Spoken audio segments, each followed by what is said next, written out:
Sayyidina Umar itu masuk Islam tuh gara-gara dengar adiknya baca Toha. Ma anzalna alaikal qur'ana litasqa illa tadhkiratal liman yakhsha tanzilam mimman khalaqal arda was samawati ula ar-rahmanu alal arsis tawa. Itu dia mahwa bikalamil basar, tidak mungkin seperti ini karangan manusia, itu tidak mungkin. Akhirnya dia Islam. Banyak orang Islam karena diperdengarkan Quran, karena memang notnya sudah unik, makna kualitasnya juga sudah unik, semuanya itu unik, indah. Sampai sekarang pun orang kafir itu orang paling tahu Quran. Makanya Allah mensifati orang kafir itu hasadam min indi anfusihim mim ba'di ma tabayyana lahumul haq. Sekarang sama saya tanya, orang sing tabayyana lahumul haq itu orang paham apa orang tidak paham? Mereka orang kafir itu mengingkari Quran, padahal mim ba'di ma tabayyana lahumul haq, setelah kebenaran nyata bagi mereka. Nyata bagi mereka artinya orang kafir paham atau tidak paham? Paham. Cuma mereka punya penyakit hasadam min indian. Mereka juga kalau ada ayat tentang ahkam yang memberatkan, mereka bilang, "Iti bi Qur'anin ghairi hada au baddilah." Muhammad harusnya jangan tema itu yang diangkat, kok cari Quran yang lain yang enggak tema itu. Mereka sampai memilih tema itu karena paham apa karena tidak paham? Karena paham. Makanya di makalah saya pastikan ngaji tafsir itu gampang, karena orang kafir pun bisa. Kalau kasus Ahok itu bukan paham itu melintir, beda. Paham sama melintir itu beda. Oh, itu diterjemah kemenang itu jangan mengangkat kawan orang Islam, bukan mengangkat pemimpin. Ya kayaknya kalau ngangkat teman aja tidak boleh, apalagi ngangkat pemimpin. Fatal mana berteman sama orang salah sama ngangkat. Saman kancanan maling ini siapa? Nak menolong Andani terus ngangkat. Maling ke pimpinanku, parah mana? Parah mana? Artinya sama saja ketika diterjemah jangan ngangkat teman. Sebetulnya ngangkat pemimpin lebih fatal. Itu kan mafhum awlawiyah, itu kan normal saja. Itu di Quran biasa, misalnya innalladzina ya'kuluna amwalal yatama dzulman. Orang yang makan hartanya anak yatim secara zalim. Kamu bilang, "Gus, saya tidak makan kok, sepeda motornya tak gasap, tak jual." Yang diharamkan kan makan. Wah, ya sarap kalau gitu. Maknanya begini, memakan harta anak yatim artinya ifsad. Ifsad itu merusak. Nak ngono ikhraq, membakar atau mencuri sama dengan makan. Bal asad, malah kan lebih apa? Lebih apa? Dasar. Jadi yakuluna di situ tuh ba'dul amsilah, sebagian contoh min wujuhil ifsad atau min wujuhil ihlak. Jangan kok karena ayatnya makan, oh yang haram tuh makan, kalau nyuri gak apa-apa. Waya fatal. Itu kan sama dengan santri geblek dikandani kiai ini, "Cung, kowe mbek bojomu jogeman naboi." Suatu saat istrinya lapor lagi, "Pak Yai sekarang ndak naboi tapi nyadui." Karena naboi itu pakai tangan. Maka pertama dilaporkan kiainya, "Pak Yai, suami saya itu sering memukulin saya pakai tangan gini. Cung, jogeman naboi bojomu." Dia, "Pak Yai siap."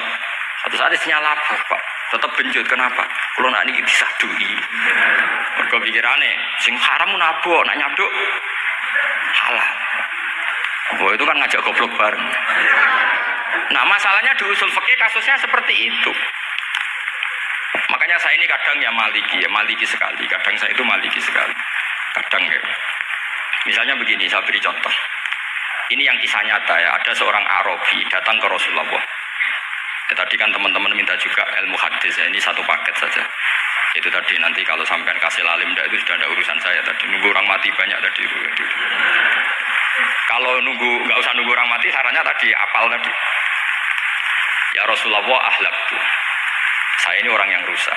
Wa ma ahlakaka. Lalu yang bikin rusak kamu apa? Qal waqatu imraati fi nahari Ramadan. Saya menjima istri saya ketika masih siang. Fi nahari Ramadan, siang Ramadan. Walhasil Nabi tidak menyuruh hanya kodok, tapi menyuruh kafaroh. Kafarohnya itu merdekakan budak, atau memberi makan 60 orang miskin, atau puasa berapa? Puasa 60 hari. Atau urut merdekakan budak, atau puasa 60 hari, atau memberi makan sitina miskin. Oke, kita sepakat. Sepakat ya, hadis itu sahih dan diulang-ulang oleh ashabus sunan. Oke, riwayatnya agak masalah. Sekarang kita analisis maknanya. Sekarang sampean saya tanya, Kalau Anda misalnya sekarang jam berapa ini? Misalnya sekarang jam 9 kurang seperempat Ramadan, terus Anda rokok atau Anda ngopi, kepengen ngopi terus ngopi tanpa uzurin syar'iin. Anda hanya wajib qadha apa bayar kafarah? Tidak sampean jawab. Rata-rata kiai kita, oh mau wajib qadha Gus karena gak jima. Sing seru kafarah itu nak jima. Kan ngombe kopi be jima beda. Pertanyaannya tuh lucu, ini naik secara fikih masalah. Masalahnya begini. Jima bojo itu tidak zina. Berarti dengan makan bedanya apa? Sama kan? Sama-sama amrun mubah. Sesuatu yang boleh. Kenapa hukumannya berat? Makanya kata Imam Malik, tidak itu nilainya. Nilainya adalah hadku hurmati Ramadan bi ghairi udhrin syar'iyyin. Makanya kata Imam Malik, siapapun yang makan fina hari Ramadan, iftar apapun fina hari Ramadan bi ghairi udhrin syar'iyyin, maka hukumnya sama dengan jima fina hari Ramadan. Karena sama-sama ihlak ifsad hurmata Ramadan bi ghairi udhrin syar'iyyin. Loh enggak, ini ilmiah. Kamu udah harus cocok, tapi otak kamu harus percaya. Loh iya kan beda kan? Saya secara nafsu tidak cocok, cek berarti. Tapi ilmiah saya setuju. Kalau kiai kandani itu kan pasti pakai badul amsilah, kan nggak mungkin semua contoh disebut. Jong penak. Kowe nak mlaku-mlaku jogo mandul wong wedok iku mari setan. Mboten delok Mbah, nyekel lho malah parah to. Enggak bisa. Makanya ini masalahnya lafaz. Ini kembali ke Imam Syafi'i bilisanin arabiyyim. Ketika seorang kiai bilang cung jogeman delok cawe itu adalah mengungkapkan al-muharramat. Bukan mentaksis yang haram itu hanya melihat. Saya ulang lagi ya, ketika seorang kiai bilang cung jogeman delok wedok sing haram, itu semangatnya adalah melawan keharaman, bukan mentaksis yang haram hanya delok. Itu di Quran normal semua, di semua lugat ya biasa. Itu kan sama seperti misalnya seorang bang ngasih uang cucunya, cung tak kayak duit 100.000, cung gue tuku es. Terus gue mendingan, nah gue tuku es haram iki kan ngongkone tuku es. Lah kepen putumu mati kan nyeben 100.000 gue tuku es. Ya mulai dulu istilahnya nambahnya ke ibu tuh cung 100.000 gue tuku es. Cara wong kuno. Maksudnya gue pokoknya umumnya cak cilik senane es cuma nyebut. Ya sudah seperti itu. Sama seperti Quran menghentikan begini. Ini memang salate yang fikih dulu, yang pokok-pokok. Di antara yang enggak boleh dikawin adalah wa antasma'u bainal ukhtaini illa ma qad salah. Kamu enggak boleh menikahi Sri dan Zainab kakak beradik. Sudah sepakat nggih? Fi nikahin wahid enggak boleh al jam'u bainal ukhtain. Jadi mbaknya kamu kawin, adiknya kamu kawin fi nikahin wahid. Tapi nak ngeduni boleh, berarti kan dengan waktu yang berbeda. Quran hanya menyebut itu. Kemudian Rasulullah zaman Sugeng itu hanya nambahi wala binal mar'ati wa ammatiha wala binal mar'ati wa kholatiha. Juga gak boleh menikahi ponaan plus buliknya. Baik bulik dari bapak yaitu ammah maupun bulik dari ibu disebut apa? Kholah. Kemudian ulama fikih merasa ada yang kurang, ditambahi lagi. Dua perempuan yang andekan yang satu itu lelaki kok haram nikah, berarti haram jam'u fi nikahin wahid. Misalnya cucu rabibahnya boleh enggak? Enggak boleh kan? Berarti kalau sampai mengumpulkan cucu dan bahnya fi nikahin wahid juga enggak. Tapi orang yang waras itu tidak akan nyalahkan Quran ketika tidak lengkap. Wa antasma'u bainal ukhtaini ila ma qad ini tidak lengkap. Yang haram kan tidak hanya jam'u bainal ukhtain. Termasuk mengumpulkan cucu dan banyak. Karena Quran enggak mau dengan logika tidak waras itu tidak mau. Taruh saja orang itu rata-rata bahnya kan umur 70 tahun. Cucunya umur 17 tahun. Makanya Quran hanya bakas wa antasma'u final ukhtain, karena yang mungkin masih menggugah selera itu dua. Tapi kalau cucu sama mbahnya itu kalau ada yang masih selera kan ya sarap tuh. Tapi fikih sebagai kaidah tetap menerangkan termasuk yang haram jam'u adalah bainal mar'ati wajib dadi. Paham juga maksudnya? Artinya ketika menyebut itu tidak jaminan merangkum semua hukum. Tapi Tapi ba'dul amsilah.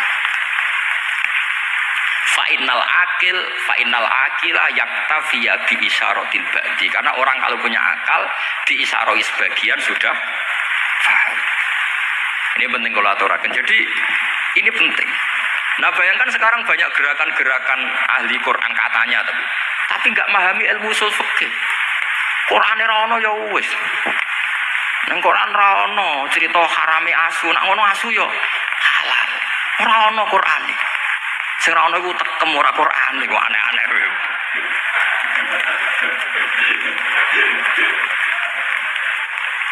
Itu kan sama terus sampean misalnya tadi jam 09.00 Ramadan tambah uzurin sarian terus mangan mie rokokan.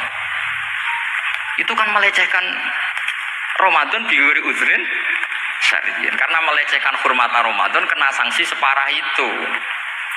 Jangan kamu terus bilang, tapi Nabi hanya bilang masalah jima fina Ramadan. Jima istri itu hukumnya itu tidak zina, hukumnya itu mubah sama dengan makan. Ini cara mazhab Maliki, tapi kita alhamdulillah mazhab Syafi'i. Ya, itu masalahnya. Berhubung itu menguntungkan sami'na wa ata'na. Nah, itu. Tapi saya sendiri dalam konteks ini, saya itu ya sangat-sangat Syafi'iyah, sangat-sangat Syafi'iyah. Dalam banyak hal sangat-sangat Syafi'iyah. Tapi dalam banyak hal kadang-kadang saya ya Maliki. Ya, itu kan kalau sampean tanya kenapa gitu, ya hikmahnya baca banyak saja. Karena yang Syafi'i itu ya karena bacanya hanya Syafi'i, itu bukan